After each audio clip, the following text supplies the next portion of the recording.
Welcome back to Community Conversations. I'm your host, Steve Mantis, and I have my guest today, our MP, Bruce Hyer. So Bruce, we were talking about really our democratic society and how it's in need of some improvement. But there's so many issues I want to talk to you about. I want to switch gears a little bit. We've just had our International Earth Day, the 44th anniversary, I believe, and you had helped organize quite a wonderful event to celebrate that evening. I was there. It was a great evening. There's a number of issues, and you're known for your focus on the environment. Recently, you've been holding some public discussions around the idea of burying nuclear waste in northwestern Ontario. Why are you doing that? And tell me a little bit about what you're hearing across the region. For many years, long before I was elected almost 6 years ago, I've been advising and asking the Nuclear Waste Management Organization to consult more widely. So their approach has been to consult only with those communities that express an interest in receiving nuclear waste. So the little towns that have economics problems, the collapse of the forest industry, unemployment. And so some of those towns feel compelled to consider what they hope would be economic benefits. But the problem is, as we've seen in many places, 3 Mile Island, in Russia, in Fukushima, that the effects of problems with nuclear waste and nuclear power can go way beyond just one little community. So they say they're consulting with a community of interest. Well, in my opinion, the community of interest for burying nuclear waste in northwestern Ontario is all of northwestern Ontario. So I asked them repeatedly to consult more widely, and they said, well, we'll do that someday way down the road, and I think it's important to do it at the front end. So as you know, I've been holding a series of town hall meetings to get feedback on how people feel about burying southern Ontario's, mostly southern Ontario's, nuclear waste in northwestern Ontario. So many have been pressuring me to take a stand myself. I will at some point, but I want to consult first. So I've done a number of public meetings all the way from Oshawa to Parry Sound to Sudbury, Sault Ste. Marie, Wawa, Marathon, Terrace Bay, Schreiber, Nipigon, and at some point I'm going to hit some more towns, including Thunder Bay. And once I've collected that data and that feedback, then I will take a stand. And so what kind of feedback are you hearing so far? You were up on the North Shore, I think, of Lake Superior a couple weeks ago. Yes. In those communities, it depended on the community. In Marathon, the opinions were fairly evenly divided. And Terrace Bay, the people who actually came out, and there were about 65 people there, at least 90% of them were very concerned about this. They didn't think it was a very good idea. And the same in Nipigon. The majority of people that came out to my meeting were quite dubious.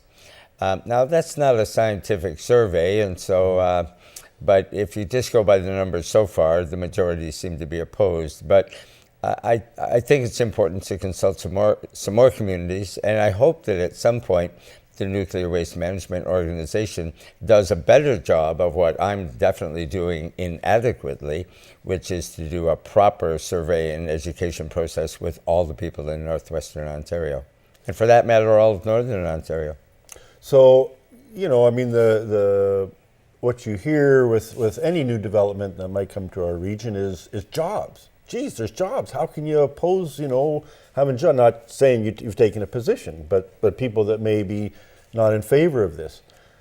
What do we know about jobs? What kind of jobs are available if we were to actually become a repository of nuclear waste in our region? Well, this is shifting gears a bit, and I don't know if you want to go there, but in Canada now for quite a while, we've been hollowing out Canada. We have been losing the middle class, And more and more and more in Canada, we have we're becoming a two-class society of some people who have almost too much money and some people who don't have enough money. And my theory on money is it's a lot like horse manure. When it sits around in big piles, it causes problems. You have to keep spreading it around. Well, we haven't been as good about spreading it around here as other places. Have you ever heard of the book, The Spirit Level? I haven't, and actually I wanted to get onto that, but here. Well, let's do it now. That sounds like a good idea. So the spirit level, from my reading, really looked at income inequality across countries and across state jurisdictions in the States, and then corresponded that to different health outcomes and social outcomes in society. Right. And consistently, it seemed to say those countries or those jurisdictions that had a smaller gap between the wealthiest and the poorest had better health outcomes, better societal outcomes. Is that happier and healthier? It's really quite fascinating.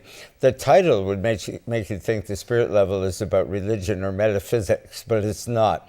And a spirit level in Britain is a carpenter's level, and so it's a metaphor for equality.